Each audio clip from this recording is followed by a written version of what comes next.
All right, everyone. Hello and welcome back. So we just finished up the couple videos there about the causes of World War One, and we got really depth into it. So let's kind of go through just the basics of it. Remember, we don't really need to go into too in depth for it. Let's just kind of hit the high points if you can do that in a war. All right. Okay. This was known, of course, as the Great War, starting in 1914 in August and ending in 1918. Of course, now we refer to it as World War One because there was the bigger one after that, which is depressing for a variety of other reasons. Now, let's remember some of the things we've got going on here, that the basic causes of the war, lots of different ones, but we have our isms. Imperialism, with nations looking to expand their borders and showing their ability to expand past their borders. Nationalism, in which not only did everybody think they were great, they thought they were better than everybody else. And militarism, they had all sorts of gigantic weapons and they were kind of looking for a place to use them. You do understand the secret alliance system, which we've talked about in class as well as in the videos before, and you also had some ethnic issues going on here with the Russians pushing for the rise of the Slavs, as well as the issues within the Ottoman Empire. So, you put all those things together and you're going to get some major issues. Now, for the major sides, the central powers that we would call the bad guys would be Austria-Hungary, still holding on, Germany, Bulgaria, and the Ottoman Empire, which finally, boys and girls, we are going to put to bed. And the Allies, you have the French, the Russians, the British, as well as the Anzac and the Gurkhas, which from Australia and India, British forces. The Canadians, which technically is still part of Britain as well. The United States get involved, and a bunch of others that were mainly involved in support. Now, really, the story of the war came down to changing military technology and the sides not being ready for it. Everybody entered this war with really a lot of enthusiasm, and kind of every side thought they could win because of this new technology. You have everything from long-range explosive shells, which you see over here, and then there is an explosion because of that. So not only does a direct hit can kill you, but the concussive force or the shrapnel could kill you as well. Of course, in the center you have the deadliest invention of the war, which was the machine gun. And Gatling guns and whatnot had been around for a while, and the Maxim gun had been around for a while, but nothing quite like the official machine gun. Just absolutely devastating. And on the right you have tanks and planes, which planes, of course, making their debut in 1904 down there in North Carolina due to the Ohio-born Wright brothers. And then the tank as well on the top right. And the tanks didn't have a huge impact in World War One. Neither did planes. They would be much more devastating later on, but they were impactful in the planes. They could spy things out. They could drop things on you. And of course, we can't, not that I have a picture of it, but you also have the use of gas and poison in battle, and that was just devastating. The problem is trying to fight all of this, or fight with all this stuff.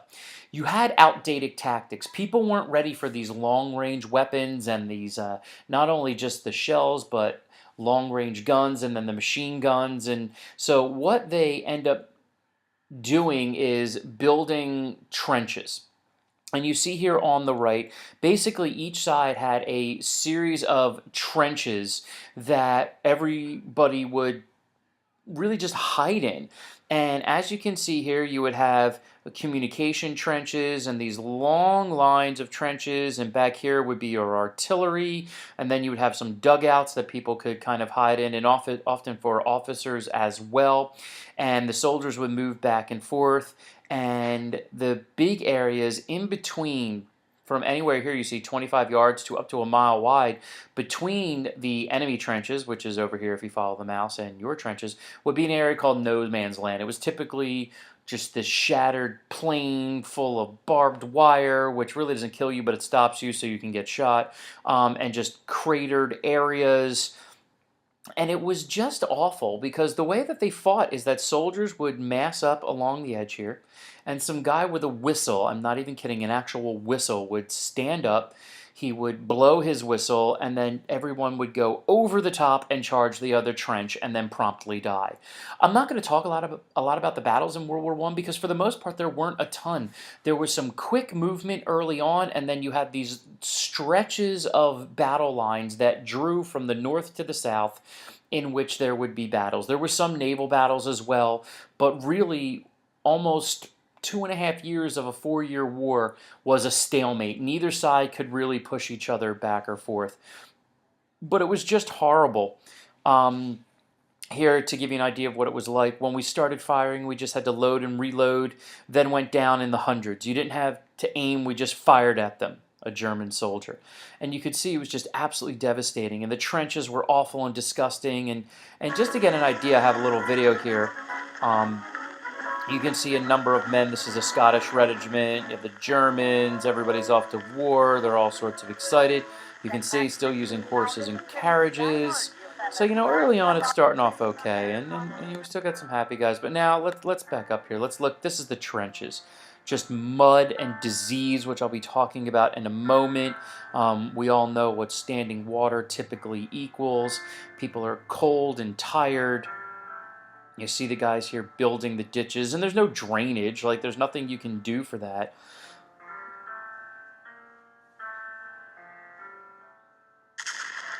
Okay, these giant artillery cannons, and that's the thing. You're sitting there, and maybe off in the distance you can hear this huge shell coming in, and maybe you hope and you can hide, and really you're just in many cases waiting to die. Okay, here you go. Here's actually some footage of guys going over the top, as you can see, and then the shells. It's just awful. And every as much as World War II, you see these guys hopping around here, as much as World War II killed so many more people, okay, World War I was so much more of a horrific war. I mean, lying in the mud, running against work that you can't, or against machines that you can't possibly beat, and having the same thing happen over and over and over again. You see the guys with the gas masks because now you can get poisoned. We hear about the stress and the stress disorders that come from fighting war. These are really diagnosed for the first time in World War I. Okay, today we call it post-traumatic stress disorder. Back then they called it shell shock, in which you would just be around this explosion and death all the time that guys really just kind of went catatonic. And it was just completely devastating. And you can look up some more of this, and it just goes on and on and on. Oh, wait, we'll back up a little bit there. Yeah, you get the birth of the flamethrower, so you get these guys that are coming in. Now they got, like, mobile fire. Okay, so it just keeps getting devastating. And as one man put it, the appearance of the trench is atrocious. In places, pools of blood. On the protective wall in the communication trench, stiff corpses covered with tent canvas. An unbearable stench poisons the air. I've not slept for 72 hours. It is raining. I mean, that's what we're talking about, guys. It's just devastating. And disease was rampant. Disease killed more people in World War I than anybody else. And actually, at the tail end of the war into 1919, you would get the great influenza plague that killed millions of people worldwide. To date, it's still the largest worldwide plague that has ever actually occurred. You then get the chemical gases, most typically mustard gas, which basically burns you and gets you these boils and infections, or chlorine gas that kind of just melts your lungs. And just due to disease, you're looking at 10 million dead. This is, yes, gross, and this is trench foot. These are infections and bacterial infections that are caused by being exposed to too much water, and your body just kind of rots away. There's trench foot, trench mouth, trench arm, you pick one. These are guys that had to get surgery due to shell and shrapnel wounds, as well as disease. They had to cut off disease portions, like that guy on the top right, his jaw. There is mustard gas. You can see the harsh burns. And there's another guy. You can see, the boils. Okay, and I don't even know what happened to his wrist. All of this due to exposure to gas. The battles themselves were devastating. This concept is a total war, and all economics go to fighting, all innovation goes to fighting. There are conscriptions, there are drafts. Women and children will work to support the nation, much like you've learned about in World War II. But the battles were so devastating because they would last basically forever. These battles would go on for months, and there was very little movement on each side. The most famous of which being the Battle of Verdun, which was a traditional French stronghold that the Germans tried to take, hoping that it would, break the spirit of the French. The French won this battle, but they lost 315,000 men. The German lost 280,000. Now, that's not all the dead, because if you look on the notes, there's 160,000 other men. Okay, so you're looking at well over 600,000 men dead in just one of the battles. And so much so that it was said that France basically lost like a generation of men due to this war. Now, how did the war finally end? Well, in 1917, the Russians actually bow out early from the war due to a revolution from within their own country, which we'll get to, although they lost the most people in the war. And then you had the United States entry into the war. And we entered for a variety of different reasons.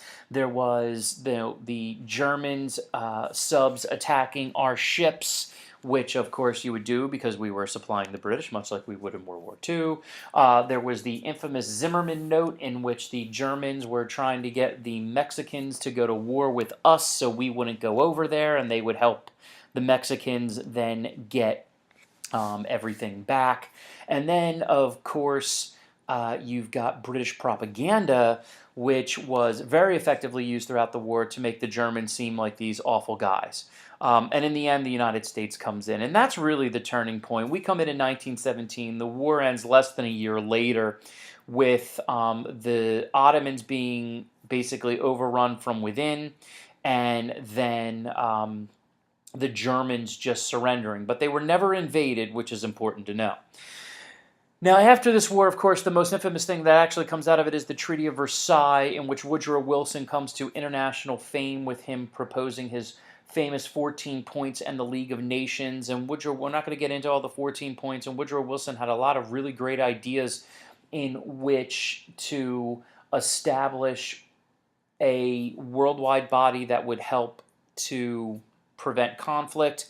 The League of Nations would not be it, which we'll get to. As well as recognizing all people's rights to their own rule, spreading democracy, free trade, things like that. The problem that really ends up happening here is that the European powers were so intimidated by the Germans, and that's just the deal, that they decided to have the Treaty of Versailles to end World War I be the treaty that destroys Germany. Okay, they hated the Germans, they were jealous of the Germans, and so they decided they were going to destroy the Germans with this treaty. Of course, they don't realize that the long-term impact was that this led to the rise of Hitler.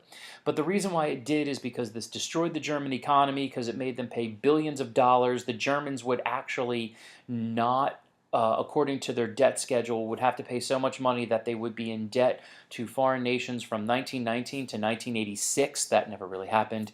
They took a bunch of German land away, hence the death of the German Empire. They lost all their colonies and stuff like that.